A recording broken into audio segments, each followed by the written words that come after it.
Guys, I've been buzzing for the past few weeks to get to this point because I'm a big fan of the Prime Video show Invincible. I'm thinking of the Elizabeth, Crown for some Elizabeth reason. to the crown. Yeah, Yeah. I was talking about it earlier. It's still in my head, obviously. I am a big fan of Elizabeth, but I'm a bigger fan of the Prime Video show Invincible. So I really wanted to discuss it, but obviously they're doing 4 episodes, so we decided to package it all together. And we'll just have one big fuck off discussion. And there is only one person that I can think of to have this discussion with. He is generally our Marvel guy, but he is an all-purpose, all-round comic book expert and genius who I'm happy to have any of these discussions with. So, ladies and gentlemen, it's time for one last time in 2023 to introduce the one, the only, the man, the myth, the legend. It is Dan, Dan, Dan, Dan, Dan, Dan. Dan Lynham. Dan Lynham, you're very welcome back to page 180. Dan, you, like myself, are a big fan of Invincible. I'm not actually sure your stance on Elizabeth, or not pro or anti. it's fine. Yeah, let's just leave it at That's fair. That's fair. That's a bit more contentious. But Invincible, kind of talk me through kind of your own origin story with it. Was this something that you read the comics originally when they first came out, or were you like me where you got into the show? Because again, I just kind of fell upon this during COVID's, where it was just like 3 episodes in and everyone's like, this is amazing, you need to watch it. And then you get through one episode and they do essentially a red wedding in one episode.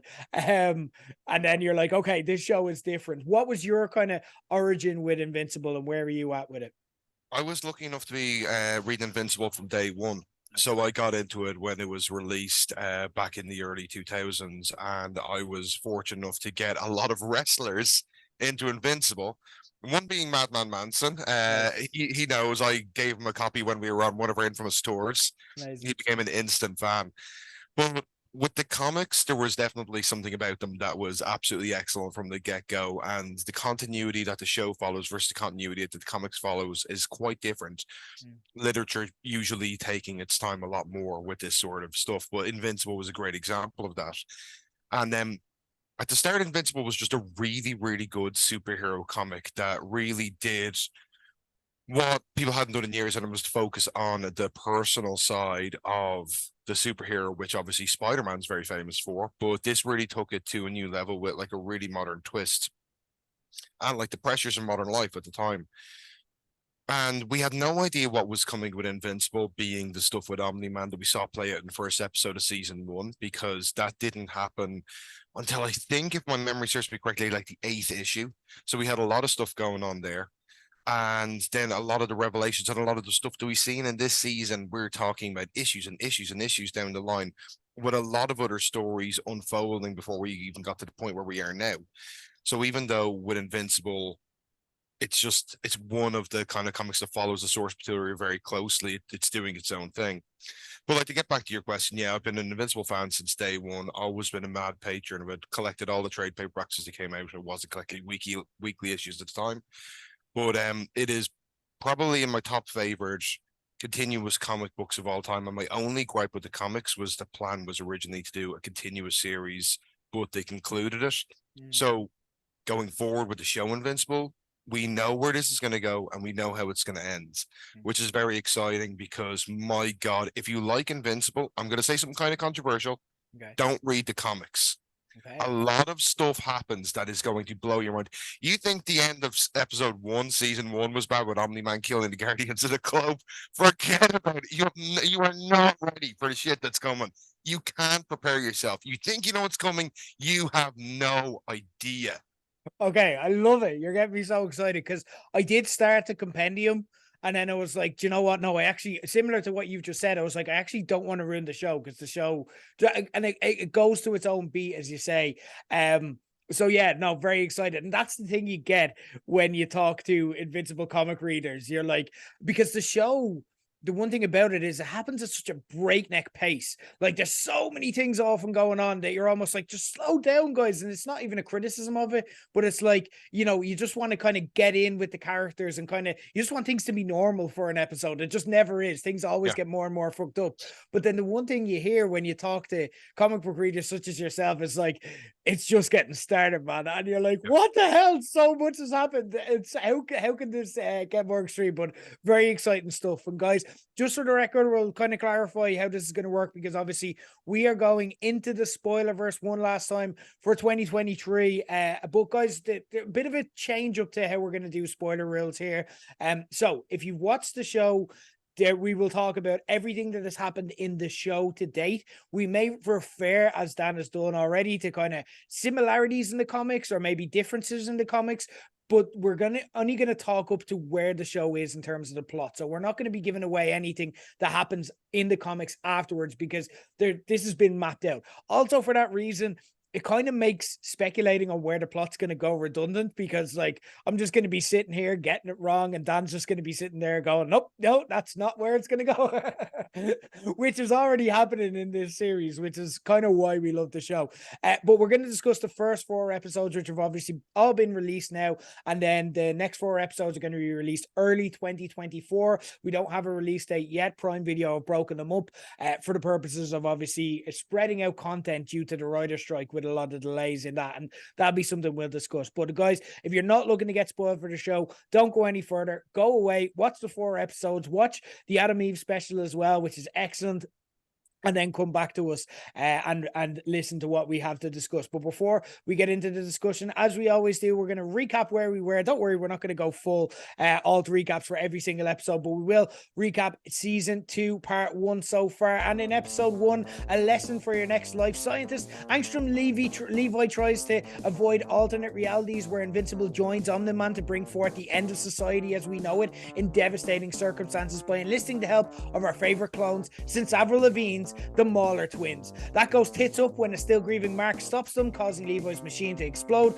mutilating himself as he swears revenge. Meanwhile, Cecil does what Marvel don't have the balls to do with Robert Downey Jr. and just brings back the Immortal from the dead to lead the Guardians of the Globe. We move on to episode 2. In about 6 hours, I lose my virginity to a fish. Amazing episode titles, by the way, for these. After spoiling Doc Seismic's evil plan to rid the world of brick buildings. I love this. Mark graduates from high school only to find that a big part of being an adult is that sometimes you have to marry a fish to save the planet. Yeah, that happened. The secret Martian stowaway loses his job as an astronaut, so joins the Guardians of the Globe, where the Immortal is putting the half your age plus 7 rule to the ultimate test as he's banging dupli-kate. Meanwhile, parents just don't understand, as Adam Eve's dad would rather work in Burger Mart and starve than see his daughter literally conjure food from thin air to put on the table. Into episode 3, the missive. This machination, we learn how planetary evaluator Alan the Alien was built as a weapon to combat the Viltrumites. However, he's attacked by Viltrumites after informing them about Mark and killed by Turncoat Coalition leader Thaddeus. I, for one, am stunned Seth Rogen turned out to be an ineffective savior of the universe.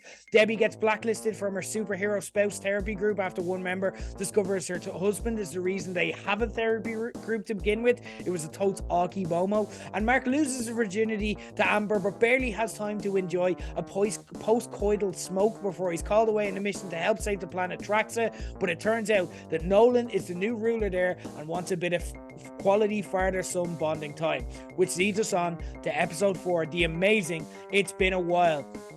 And Omni-Man takes the in for a penny route to traumatizing his son and introduces him to his new son and grasshopper wife, then says he has to help them against the incoming Viltrumite invasion, which happens almost immediately. Mark and Nolan take massive L's as Nolan is taken away for execution and Mark is ordered to take up his mission on Earth. So if you ever thought that helping your parents with technology was tough, remember, it could be a lot worse. Adam Eve has a similar realization and goes home after another attempt at superheroing ends and just really effectively getting civilians killed. Debbie throws away Nolan's book and declines any royalties that come from them, plus Donald discovers that he had previously died at the hands of Omni-Man, answering a question that absolutely nobody was asking. And ladies and gentlemen, that is part 1 of season 2 of the excellent Invincible TV show. Dan, let me get your thoughts on this, because obviously we said earlier on they've broken season 2 into 2 separate parts of 4 episodes. What are your thoughts on this decision? Obviously, it was done by Prime Video. It's not a creative decision. This wasn't envisioned as a 2-part series. Is that a good decision? Do you feel like you're getting enough from the 4 episodes, or are you kind of starving for more? And in general, what are your thoughts on the episodes you've got so far? Definitely starving for more because it's been so exceptional, and I really kind of like that Ryan Otley, not the original artist, sorry, the guy who came on in about issue 8, who really defined the look and the style of Invincible, is so heavily involved with the production of this. So if you've read the comics and you sometimes don't enjoy that too much of a departure, I mean, you really are being fed a lot of fan service here, considering some people may not know who haven't read the comics that you've got scenes from this taken directly from the pages, especially in that last episode 4. So I'm absolutely loving it, and I'm just, I guess, more impatient about wanting the next episodes than anything. But I understand why they've done it. And the other thing as well is a lot of American programs over the years have always taken these mid-season breaks around the Christmas holidays. So it's something us Europeans have to suffer because of how they do their production. It allows us time to definitely reflect, and for people who haven't read the comics, which I'm somewhat envious of, not knowing what's coming, it gives you time to do that theory crafting that we all know and love, that we're so famous for in this channel. We get so wrong. I'm pretty sure the X-Men are going to show up in episode 5 of this one. I was wrong with Loki. We're going to get it. And of course, I didn't mention that Captain Marvel, they can show them. Nah, anyway. But like, no, I don't have too much of a problem with it. Like I said, just more impatience from my point of view. But yeah, I've really enjoyed what they produced so far. Even though they've changed the order in which they're telling the story, I guess, because the continuity is still the same. It's just it's being told in more of a kind of zigzag route. That I'm really enjoying how they have edited this to maybe fit onto a TV show better, taking stuff that the comics hasn't happened yet with Battle Beasts and all that, putting that a bit further back that we saw in season 1, and then speeding through some of the lesser plot points and getting us to the body of the story, which is always going to be the Voltramite conflict, which, like I said, I'm going to go easy on the spoilers from a comic point of view, but the Voltramite War is not the end game, pun intended. It's maybe the Infinity War, but the end game being something completely different that maybe some people have picked up on now, but the end of Invincible is not as Voltramite heavy as you'd think, but the Voltramite War is probably my favorite part of the comics. You do talk about doing epic in comics. Yeah, if they touch on half of how impactful that was in the comics and the TV show, it's going to be something excellent to behold. And I'm hoping they, for a few particular issues, that better be an hour-long episode, like a proper hour-long episode. Interesting. I'm very intrigued, and I have so many follow-up questions that I also don't want to know the answers to because I want to watch it myself. Yeah, I'm loving this, and I'm okay with mid-season finales. Again, you got to keep in mind who's behind this, and there's such a good DNA in this show. Not just like the cast, which is like the voice cast is incredible. Like you had in the last episode alone, you had like Glenn from The Walking Dead, you had like J.K. Simmons from everything, you had Sandra Oh, who's amazing, you had like Seth Rogen, you had Luke fucking Skywalker. Like the voice cast is incredible, but also the DNA of the show is you have, it's obviously Seth Rogen stars in this as Alan the Alien. Well, starred by the looks things. Though you never know with Invincible, to be fair. Like I thought I knew 3 people were dead in the last episode, and then it just didn't turn out that way. But like if Seth Rogen kind of producing this as well, who's obviously we've seen what he's done with The Boys and Gen V, other shows that we absolutely adore, and he kind of gets it in the way. And even like what he's done with the Turtles, we were talking about the Turtles beforehand on account of Dan's really cool new tattoo, which anyone on the video can see now. I love it. But so like, you know, he kind of gets it, and he understands how to make it work both from a creative and a fan standpoint. But then you've got this is obviously the source material of this is it comes from Robert Kirkman's Image Comics. And obviously, if you remember, Kirkman is the man who's also behind The Walking Dead. And again, part of The Walking Dead signature style was mid-season breaks. So I was kind of split on this. If you'd asked me this question last week before the most recent episode and after it, I would have said, no, I don't like this decision to break it up. I'm not there. There's not enough in the show. It's amazing. And I'm very much like yourself. I'm just impatient that I want more. But they hadn't given us a big enough episode. And then we got this week's episode, which I need a beat to cover. And it's amazing because I guess the first season was relentless in how it gave us just every week. There was twist after twist after twist. And again, just as you thought you were getting on top of the plot, something else would come up, or so there'd be another revelation, or there'd be a new bad guy that they just add to the mix. And it's relentless in its pace. What I appreciate about what they've done with this season, and I could only really appreciate it because of the fact that they gave us such a good, meaty episode 4, with obviously, we don't know what's going to happen with Omni-Man. Again, they're telling us that he's been taken away for execution, but I don't think that Omni-Man is going to get an off-screen death. Just a hunch there without knowing any spoilers. But at the same time, like, again, we kind of thought that Omni-Man was the big bad, and then like now it looks like he's getting a redemption angle, and now it looks like he may be about to die. But obviously, again, you know, that probably isn't going to be the next step for him. I don't see him going down that easy. But again, just like they've given us stuff where we need now that time is actually beneficial to us, because what they did this season was they slowed things down a little bit, and I appreciated that. They gave us more character beats. What I loved was, and again, if you're just following the main storyline, I'd really recommend, if you haven't already, checking out the Adam Eve special of Invincible that they released by surprise without announcing it this last July. And what I loved about that was, it was kind of what I'd wanted from Invincible the entire time, because this show is so relentless and happening at a breakneck speed that you almost want to spend extended time with the characters and really dig in deep. And that's what Adam Eve gave us. And when I was watching that, I'm like, I want all of Invincible to be like this. I know obviously it took them nearly 3 years to make this show, and a large part of that was down to COVID, and they promised us that's never going to happen again, to make this series after making series 1. But I understand that there's so much work and the talent they have as well. I imagine scheduling must be a fucking nightmare to get. And to get 8 episodes, I feel lucky for whatever we get, but I would love to get 15 or 20 episodes per season and really get to know and get in deep with the characters, because it feels like you're just getting to know someone. Like, if you look at episode 3, the Alan the Alien arc, where they've given us so much revelation about him, and you feel like you're just getting to know him, and then he's dead. And that happens so often, and it is great, and it makes the show shocking, and it really keeps you on your toes at all times, because any character, literally any character, could die at any stage, in much the same way that we kind of spoke about Game of Thrones. But I would love to get that bit of certainty where I'm like, I want an hour of TV just to learn who this character is, what their motivations is, what their strengths are, what their weaknesses are, that I feel I have with Adam Eve after that.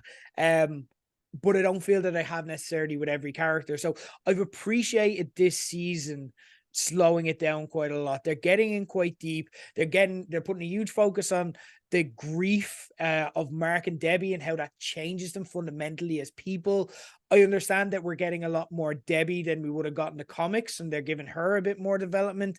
I love kind of the fact that they had the balls to not just redeem Omni-Man, because we've seen villains get redeemed a million times. It's a comic book trope, but redeem him almost immediately. The next time we see him, they're going for a redemption arc.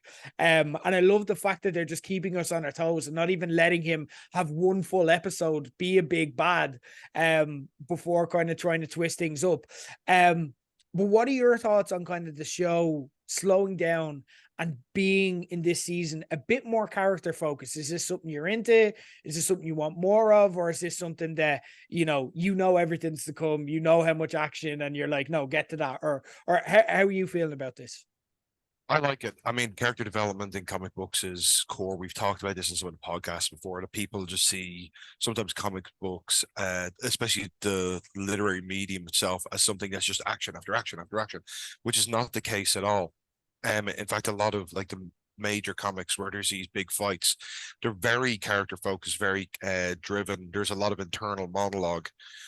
So the fact that they've slowed this down reflects the literature very well. And the anime episode was fantastic, and I can see us getting some more of those episodes. I would say they'll do, maybe 1 hour long episode where we've got like 15-minute kind of splits, or 20-minute splits in that case, of certain characters. And I think a lot of characters that people either dislike or love to hate are going to become solid fan favorites when we dip into them more. There's a lot of characters to come that obviously haven't been unveiled. We did see Oliver in this episode, which is Invincible's half brother. who becomes like a major player and kind of becomes the Jason Todd of the Invincible universe. Without give, I'm not going to give away too many spoilers, but if there's anything you want to ask and you want a very vague answer, I'll still leave it open. I mean, like ask away, but we've seen some of the characters coming through now that we're going to get a lot of development because the story can't get to where it needs to get to without learning about these characters. One of them being Thaddeus, the Coalition of Planets leader. A very, very interesting character. And the fact that Optimus Prime does his voice, I mean, come on, like you like Sarah Rogan's just feeding us, childhood dreams now at this stage. So yeah, the character driven parts of the story are something I've always been a fan of. I don't think you can call yourself a comic book fan if you don't appreciate that. But if that's what people are looking for, I definitely feel confident that's what they're going to get because yeah, like like I said, for the story to get to where it needs to get to, we're gonna go down some very interesting avenues. I think the one area that they need a bit of work and it needs a bit of love and attention in part two, and I'm sure they have this plan because they're certainly planting all the seeds to set this up, is the Guardians of the Globe just feel a bit unloved and over in the corner. Like we kind of just check in with them every now and then, but they're never really in season 2 so far majorly involved. And that's because there's so much internal strife that they need to figure out themselves as a team and so on. I imagine they're going to become much more central as time goes on.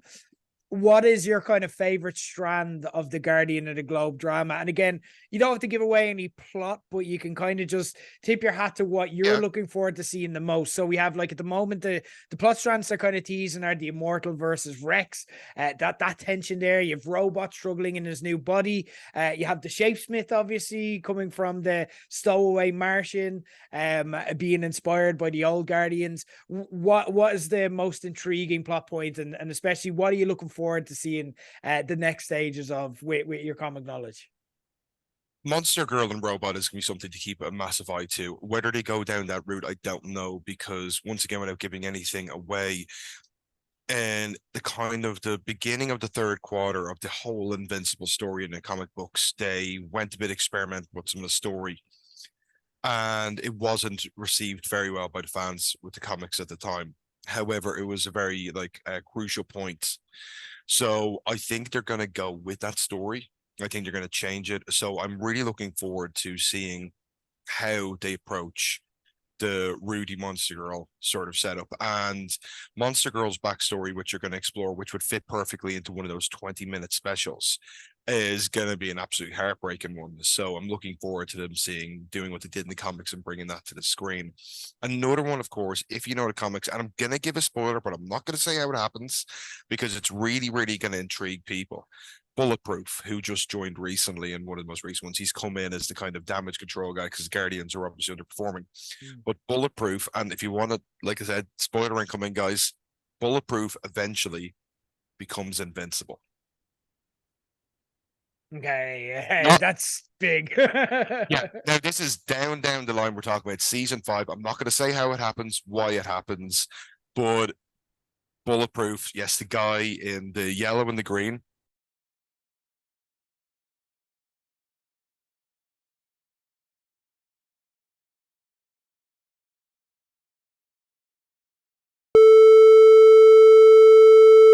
It's very interesting.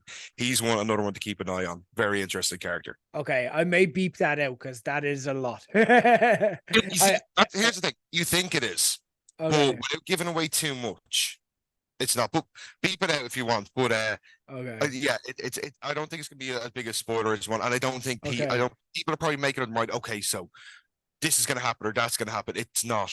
You don't know how it's gonna happen. Okay, interesting. See how it goes. See how it goes. If you want to be, that's cool. You've set it up quite well. I'm very intrigued, definitely. But now my brain's on fire, and I'm like, no. You can think about it in the editing because okay. Interesting. Listening back to our podcast that we did a few years ago with Justy, and so much of that stuff should have been beeped, and I think it could add to it if we did it. So if you think, what I said, I'm not going to repeat. Amazing. Maybe you've said it, the beep will actually work. I don't know. I'm too long to this now. Interesting, very intriguing stuff. Okay, so I'm gonna leave enough in that like you can Google if you want. You know what I mean? Yeah. So Yeah. again, I'll kind of leave enough in to tease you. Yeah. But that's a very interesting one. Yeah, I love the Immortal versus Rex because I'm a big Rex fan. Just because I'm a big Jason Mantzoukas fan, I think he just nails the character. I think he's great in whatever he's in. Like I originally fell in love with him in Brooklyn Nine-Nine, but also he's one of us, and that's why I like him so much. Like he reads all this stuff, he obsesses on this stuff. He appears on podcasts talking about shows that he loves, like we do this. So I'm delighted to see him in this project, and I know from listening to interviews with him that he loves it, and he's so fucking good as Rex. I like the moral implications of it as well, where Rex is almost on the moral high ground, but he's so wrong in why he's on the moral high ground, because he just wants to have sex with dupli-kate and he's just trying to gaslight her into it. But that's the kind of morally gray area that this show lives in, and why I like it so much. So that's what I'm following. Interested by the Shapesmith and how that's all going to pan out, because to be honest, they need to pay that off, because what we were promised with the Martian is that if one of these makes it back to your planet, that's the end of your planet. And I don't know, like I'm interested in the left turn that they've taken, where he actually seems like kind of a good guy and kind of a nice guy, if just a little bit confused on Earth.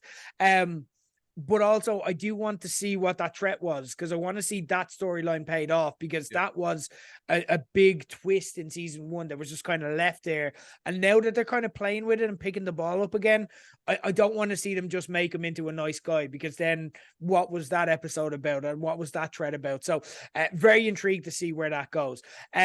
There's so many great characters in this as well, and this is why 8 episodes just isn't enough in a season. I want so much more. So many minor characters I love. Who was your favorite kind of recurring season 1 minor character? So we had like the Mauler twins, Doc Seismic was back, we had Alan the alien obviously, and we had Art as well. Just Mark freaking Hamill just happens to show up in the occasional cameo on this show. Who's your favorite return in season 1 minor character that we've had so far?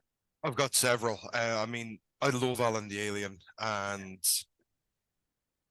do you know what? I can't say anymore. Okay. I'm just gonna have to leave it at that. I like Alan. Okay. Oh, that's actually painful. Yeah. Okay.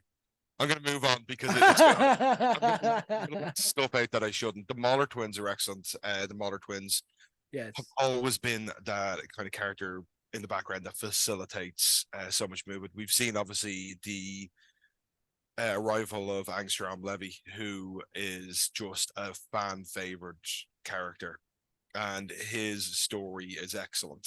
Hey.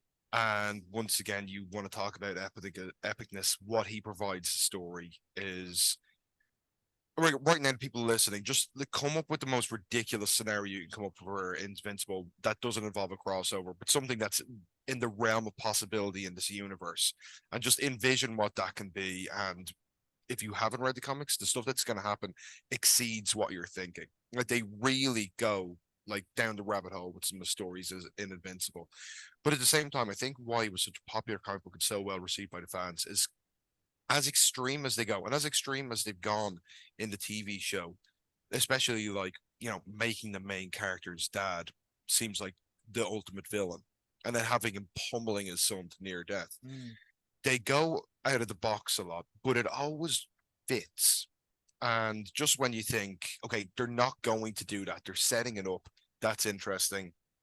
And then they just do it, and you're like, how did the heroes recover from this? Invincible, the show and the comics, seems to be a story about like reaction and repercussions, more so than the events that lead to these climatic battles and these events that shape someone's life. Invincible has always been focused in the aftermath. They've done that very well in the TV show. That's pretty much what season 2 has been this far, the aftermath of Nolan and Mark's battle. So I think that's why it resonates so well. And I think that's why it's resonating with a new generation of fans in the show, because of that. The voice acting in the show is stellar. J.K. Simmons as Omni-Man is amazing. And I think it's Kevin Richardson is the Mauler twins. And I didn't picture the Mauler twins' voice being like that. I don't know why. But thinking back then, I always pictured them having these Poindexter style voices, which would contradict their massive build, but their intelligence. very well. And the fact that you got such this deep, brooding voice is like, that's so much better than what I envisioned. One thing I will say, and readers of the comics, feel free to kind of drop your 2 cents about this. But with Cecil's voice and Art's voice being done by Walton Goggins and Mark Hamill, I always envisioned their voices being completely inverted. Right. That Walton would have been a better voice choice for Art, and Luke Skywalker would have been much better with his Joker-esque voice. A much better one for Cecil. Cecil seems, or I don't, Cecil. There's a lot of mispronunciation in the show that, like, the Viltrumites versus the Voltrumites is it was in the comics. But sorry, so if I do that, that's why. But with Cecil or Cecil Stedman, he appears even older in the comics, like this real, like, G-man, old, decrepit, post World War II Vietnam vet sort of guy that we see in so many other stories. This embittered old man, style character. So the way Art's doing his voice, the way Mark Hamill's portraying that, I think that would have fit Cecil better. So I'm really enjoying the voice acting, even something like that. It's like not necessarily the way I would have gone, but I love that kind of, like we said here before, theory crafting that allows you to kind of make that. And with the actor's name escapes me, the guy from Big Mouth and Brooklyn Nine-Nine who's doing Rex, his voice acting couldn't have picked someone better for Rex, because Rex is a jerk, but he's someone you can grow to really like. Yeah. And that's one of my favorite things about the show, is just how well they've nailed the voice acting. Jason Mantzoukas, he's the same in Brooklyn Nine-Nine, where he's this absolute wild card, potentially an asshole, but like he's so extra with it that you can't help but love him. He's brilliant. He is absolutely, Rex is one of my favorite characters. I love the Mauler twins, are my faves. Like, I would watch a Mauler twin spin-off show. They are fantastic. What I love about them is how much this show loves them, though. Do you know what I mean? I don't know the part that they're going to play. I imagine, given how much attention that they've been given, they're going to come into it rather than be the tangential. Right now, they're kind of the comic relief characters. You know what I mean? They're never involved in anything too serious, and they're kind of played for laughs a lot. And they're useful to throw into a situation where you need cloning or something like that as well. But the lines they get, didn't I tell you I ship portals now? Amazing. I love it. They're fucking fantastic. But also, like, you got to consider that these are the first super people that we see in this show. They're the first kind of powered people we see in this show. After that bombshell of an episode 4 as well, they are important enough that they were given the post-credit scene. And they're essentially not doing much. They're doing the exact same thing they've always done, which is just fighting about who's the clone and who's not. It's such a great runner. They're so good at it, and they get great lines. I can only imagine that they're doing all of this because they get a bigger part to play. But whatever they are, I couldn't care if they do or don't. I'm okay with them if, like, we have the main storyline, they're just not involved in any way, and then we just cut back to see what's going on in their lives, because they're fucking brilliant. The Mauler twins are my absolute fave. I love Doc Seismic also as a villain, who's just like, his logic, like, he's kind of brain damaged, so like his logic makes no sense, and it's like, haha, I'm gonna take everything that's made from stone, and then Mark's like, isn't that all buildings? And he's like, you can keep the wood ones. It's just like no logic there. Yeah, No reason. well, we should see a lot more of Doc Seismic. He is essentially that character that just won't fuck off. So we were definitely going to get more of him, and he's interesting, but very much a comic relief character. And another one is, we've seen him very, very briefly, I think, in the Immortals intro, which is Biplane. Right. Who we've seen die in season 1. He was the old man who kind of looked like the Vulture. But all I will say is, keep an eye out in upcoming episodes. If we're in space or there's stuff happening in orbit, keep a lookout in the background for Biplane. He's always hanging around. You will see a floating corpse numerous times. Amazing. And that's what I love about this show. It's so full. Like, even the characters they just throw away, you're just like, who's that guy? Like the fucking lion from the first season, who absolutely destroyed everyone and absolutely left Mark. Yes, yeah.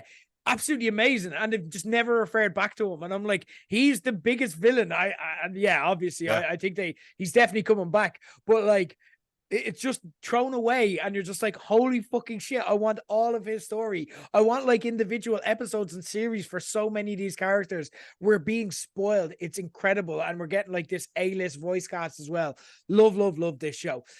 Adam Eve is someone I want to focus on because she's low-key becoming my favorite. Like, she has kind of she reminds me a bit of a Neville Longbottom, in a way. And what I mean by that is she's that character who, if you look at it from a certain standpoint, is like, is she the main character? Is that, like, you know what I mean? It's like, if I think the only reason Mark's the main character is because they just chose to focus on Mark's story. But I think she could easily be the main character of all this.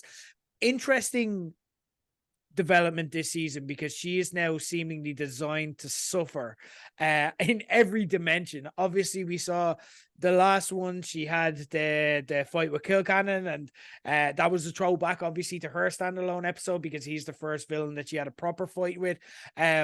And then obviously we saw that's like pushed her back into her abusive father's arms essentially as well. And again, the father is just such a great low-key villain in himself, by how much of an asshole he is, and how much, like, you know, even in the Adam Eve episode, he's like, yeah, she's just a weirdo, we'll send her to school for weirdos, and just never seeing how special she is, and just never acknowledging it. Like, just such a low-key heel character that you hate and just want to see get his comeuppance.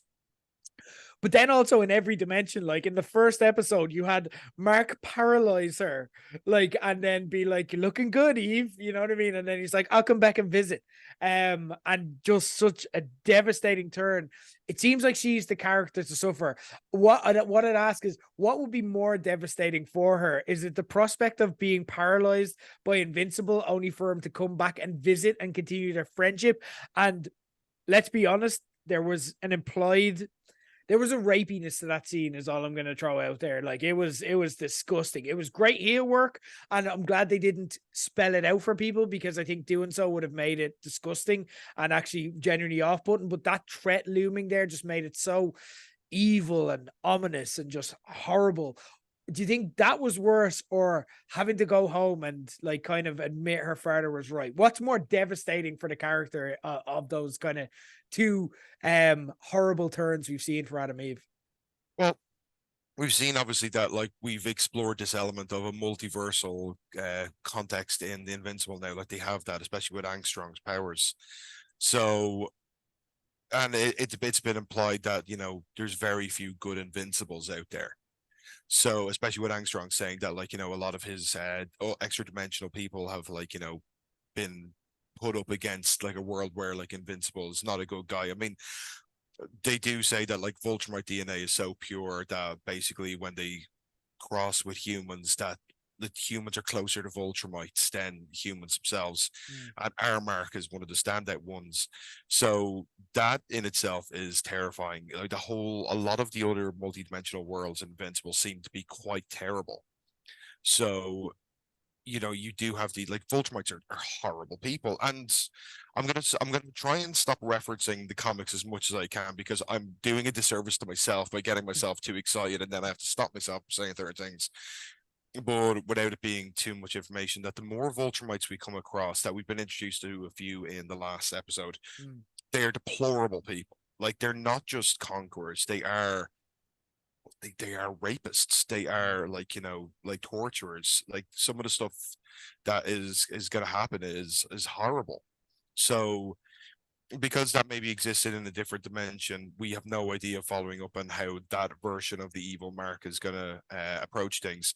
But when she had to go home to her father, who in this show I see as being much more of a sleazy, horrible, annoying character than he was in the comics. He was pretty much just a strict dad, but in this, he's got his own shit he needs to work out. So they're really playing off dragging out Eve's like kind of teen, early adult trauma a lot. So, God, like, how do you measure both of those things and Yeah, I compare know. them to each other? Focusing on our Eve, who Adam Eve has always been a favorite character of mine, and knowing the journey she goes down. She's a character that's going to get a lot of love. Love probably being the wrong word, because this is comic books we're talking about after all. Their bread and butter is tragedy and strife. So if you, like, to all the people out there who are Adam Eve fans, you're getting a lot. You're going to get a lot more. And I think, yeah, so focusing on R1, poor paralyzed Eve in another dimension is having the roughest of times, but I'm gonna say there's a lot that our Eve still has to deal with, and her father is one of them. Interesting. Okay, I'm very intrigued because it's such a, you don't want to see her suffer, but she's so good at it, and like it's just such an effective character. But you just want everything to be all right. It's unfortunately a trope that we've had to put up with through the years, which we discussed in previous podcasts, is that a lot of female characters are there to just suffer. And they're there to kind of be tropes or rewards and stuff like that. But as Invincible continues to break the mold in the TV show, and when it did in the comic books, we're gonna get like an evolution that's very important that I think a lot of other comic books have adopted since then, with just stop treating female characters, like you said, like mechanics for trauma or story advancement or rewards. And we've seen in the Adam Eve standalone episode that she really is her own character. And one of my favorite movies of all time is Big Trouble in Little China. We discussed this before, which essentially, if you look at Big Trouble in Little China, Jack Burton is the sidekick. He's the star of the film, but Quan Chi is the hero. He gets the girl. He saves the day. It's his world that's being threatened. Jack Burton is just along for the ride. You can make the same argument in this as well, that Adam Eve becomes a major pivotal character in this.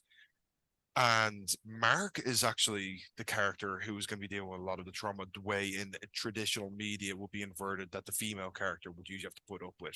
Because, of course, Adam Eve puts up with shit with her dad, but I think Mark still holds the biscuit on that one. Okay, yeah, fair enough. Speaking of, you got us there nicely. Great transition, love it. Speaking of daddy issues, we saw Nolan back in the last one. Very understandable daddy issues. And what I loved about the last episode and Nolan's turn is that first off, you're like, oh shit, they're doing a redemption arc. Like, you can't do that, like we spoke about already, with Omni-Man, especially, and you can't just pivot to it like after the first time we see him. Very ballsy and very just left turning storytelling that we've become used to from this series, and I feel we're only going to get more and more of.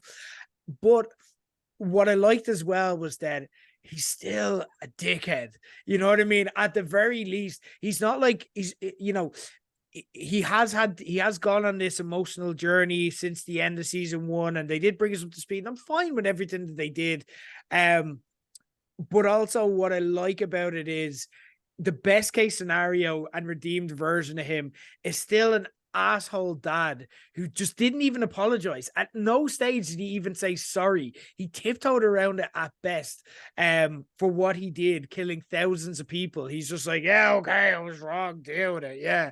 But just the way that he kind of introduced Mark to his wife, like by shifting her in front of him essentially, and just being like constantly the gaslighting and everything else, where it's like the emotional manipulation, where it's like, your brother, Mark, your brother, save your brother. You know what I mean? He's just constantly like trying to manipulate. He's such an effective villain or anti-hero, whatever way you want to classify Omni-Man, because there's a lot going on there. The one thing I will say is, and you can add, having been able to step back and see the full breadth of the story and the amount that has to come, part of me was like, when we saw him in episode 1, I'm like, I'm very okay if we don't see him until even for the rest of the season, because there's so much to deal with as it is. And then when they brought him back at the end of episode 3, I'm like, oh, I don't know. I think that's a little bit soon. Now, we got a fucking amazing episode from it, and we got big twists, and I imagine there's still a lot to come. Was this something that maybe they just felt they needed Omni-Man in there because he's the, like, look, he's in the Mortal Kombat game, you know what I mean? He is the jumping off pop culture character from this show that is identifying. So do you feel that they felt they needed to bring him back quite early and they couldn't do the show fully without him? Or is there just so much of his story left, without getting into details, obviously, that like it made sense to bring him back here and actually, like, you know, that was where the story needed to go? Yeah, it made shift. I think it made sense in the shift from the one medium to the other. I think for the TV show, we needed to see Omni-Man back. And like you said, when they unveiled that he was going to be a playable character in What's the Martian Story, or I thought that they were going to go down the route of maybe the Reaniman, which we've seen when Mark visited the college campus. But the fact that they've just pulled out their rocket fuel jet black and went straight back to the Omni-Man story, yeah, I kind of figured that that's where they're going. It takes a lot longer in the comics, and it works in that medium. But for the TV show, I think that, yeah, they needed to do it to keep that interest. If it was proportionate, maybe we wouldn't have even seen Omni-Man until maybe the end of season 3 or maybe the beginning or middle of season 4, if they wanted to keep like a relatively similar like time frame in between these events. But knowing that there's a lot of plot points that they can skip over, I understand completely why they did it. And I don't even think it's a case of I would have liked if they dragged it out a bit more. I think it was probably the right time to do it. Because there is like a lot more to explore. We also were introduced to a lot of the kind of Viltrumite characters, and Craig being the guy who showed up at the very end to Mark is a key player. And there's this really good thing that they do in the comics that you've done in the show, which is where you really start seeing the power of the Viltrumites unfold as he introduced more characters. So obviously Mark is the main character that we're familiar with. You can draw similarities between him and a younger Superman because the powers are so similar. And then we see in the battle between him and Omni-Man, with him and Nolan, how much more powerful Nolan is by him, and he attributes that to his age because Viltrumites, through injury as well, Viltrumites seem to get more powerful. So then we've seen Omni-Man, when we've seen the power now, like Craig seems to be incredibly powerful compared. And obviously people are going to be like, I thought Viltrumites were indestructible. What's the crack with his bionic eye? Which is another thing that's going to be explored. But not giving out names, not giving out plot points, we will see more Viltrumite characters. I think one was teased in a trailer, one of my favorite characters. And you have not seen power yet. Like, we're talking about raw physical power. And you touched on Battle Beast as well. One of my favorite fight scenes of all time involves Battle Beast. And really, they know how to turn this shit up to 11, and we're gonna get some fun stuff. But introducing Nolan at this time, I think, really was the only way to do it, because it's gonna keep the story going to where it goes to. They're focusing on Viltrum, and we need to be reminded of that threat constantly for it to work as a TV show. Okay, that's okay, interesting. Because it's my only, and I wouldn't even call it a criticism, because I don't think we can criticize this show until we have an idea for the scope that they're trying to tell. Like, are they going for 8 series? Are they going for 3 series? Are they going for 5 series? You know, we don't know. And especially even like you referring to like how different the pacing is to the comics. I imagine even the likes yourself don't know like how much more they can you know what I mean, because they can speed everything up to and change things around so dramatically. There's a part of me that does, when Nolan showed up, I'm like, I think you can just be confident in your characters. You've got great side characters here. Like, you can trust that they're going to be enough to keep us interested. And I hope that, like, when it's mapped out, I'm like, oh, I see why they did that. And I'll take your word for it and trust you, because again, I enjoyed the show on a minute by minute basis so much. But there's a part of me where it's like, don't be afraid to just like go down this rabbit hole and like teach us who Antrim Levy is. Like, take your time and show us that guy and kind of get into it, rather than just giving us a taste of it and then like him going away for a bit and then coming back. You know what I mean? I'm like, let's just, if you're going to go somewhere, let's go there. So I don't know. I'll be interested. Again, like, by the time I look back on it, I'm like, no, they told it perfectly. Everything worked out the way it should have. There's a few kind of subplots, and obviously we know the main broad strokes of where the story's going. But there's a few subplots they've opened up here. We might get in part 2. We might not get till series 3. We have the likes of alternate dimension Mark now being let loose by Angstrom. You have that whole Angstrom Levy storyline and where that's going to go. He seems like he's going to be the big bad for season 2, and who knows beyond. You have Donald as well, randomly thrown in there. Again, I don't know if anyone was asking for that, but we're getting it anyway. And you have today Reyes as well. Which of these in particular, or any of the kind of subplots that we haven't really spoken about, what are you looking forward to most in part two? As an Invincible fan and everyone who reads the comics, it's going to be Angstrom. Okay. Um, he becomes a reasonable villain. I think with his introduction, everyone could deduct that. I don't think that's a spoiler at all, but he becomes a serious threat, and the the route that he goes down is pretty crazy. I would go as far as to say, and this is more of an opinion than anything, that if Omni-Man is, maybe the kind of, I guess he's similar enough in Mark that like I would compare Omni-Man and Invincible's dynamic to maybe closer to Spider-Man and Venom. They know a lot about each other, very similar powers, stuff like that.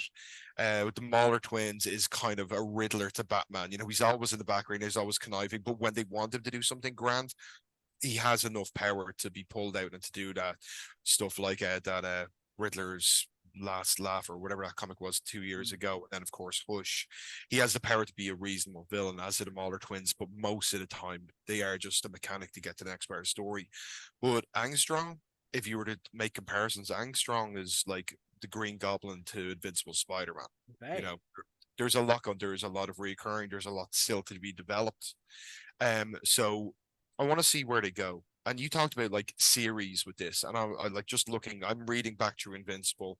I'm about a quarter of the way through the full story again. It's something that I will read like start to finish at least once every 2 years. Nice. I'm on multiple reads.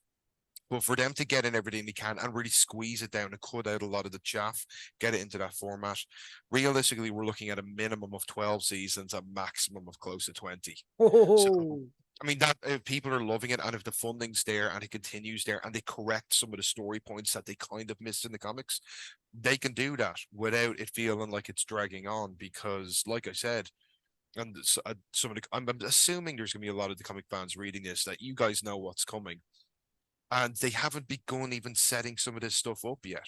Wow. So like there's so much to tell, and it's stuff that's not going to be there for the sake of there. There are those points in the comics. I don't think we're going to see certain characters.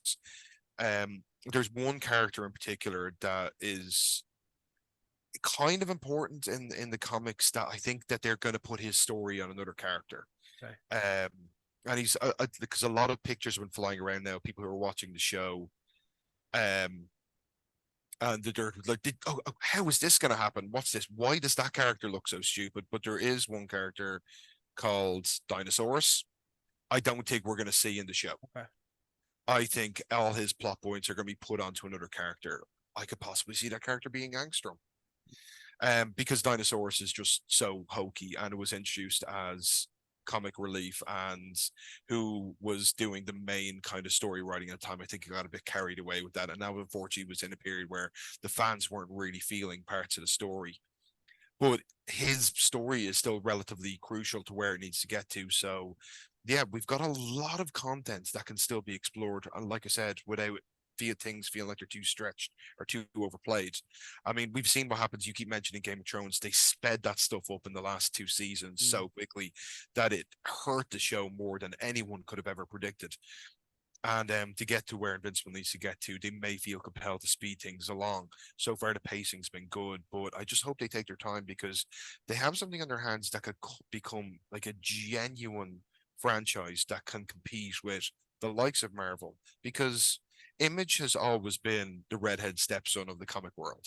If for the fans of that company, they know where it came from. It came from dissension and unhappiness in both Marvel and DC in the 90s.